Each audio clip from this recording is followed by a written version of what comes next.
books which are high in interest and low in the standard of reading. But although they do try, and I suppose some children might like them, unfortunately Stuart still feels, because the language must be rather babyish really, even though they do try, and they are very successful with some children, because the interest is high but the reading level is low, so that they are specially geared for children with reading difficulties.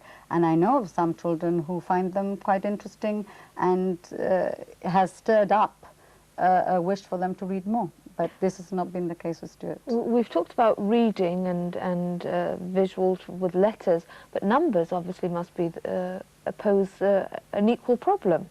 So how do you cope with arithmetic? Well, I cope very well. My teachers have said that I get through it well, and I get the work done quite normally.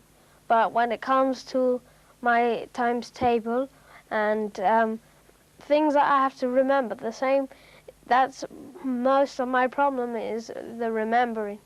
And when it comes to things that I have to remember, I get stuck on it.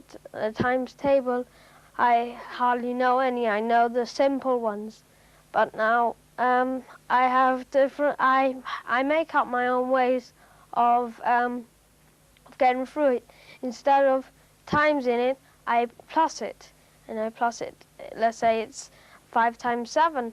I write 5 7 times, and then I add it. And that's how I cope with most things. I make my own ways of getting past them. And the times table is a very hard thing to remember for me. And I do well in the maths, but not as well as I could do. Marie, is it hereditary? Is dyslexic? Well, dyslexia hereditary, do you yes, think? it does. There is a lot of pointers to the fact that it is hereditary. Yes, we find that we have found within our own family that there are quite a few. Really? Yes, yes. Unfortunately, on both my husband's side and on my own side, yeah.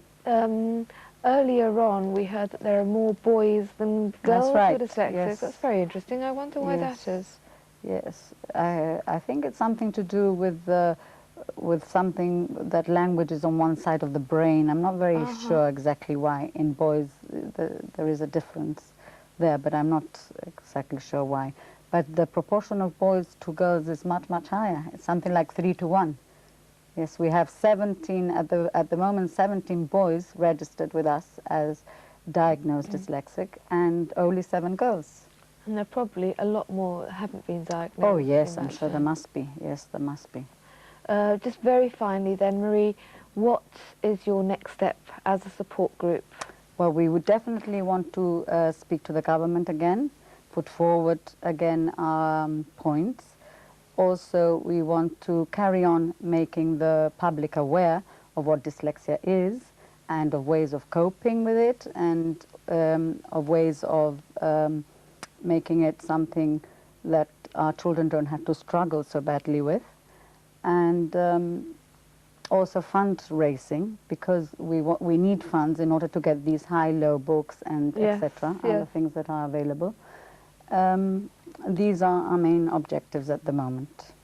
Well, I wish you luck. I know it's going to be an uphill struggle, but thank you both very much. Thank you, Marie. Thank you, Susan. Stuart, Thank for you very coming on the much. programme and talking to us about dyslexia. And that brings us to the end of tonight's edition of Let's Chat. Our thanks to Marie Byrne, her son Stuart, and to Douglas Cumming, who we spoke to earlier. We'll be back next week at the same time. Hope you'll join us then. Good night.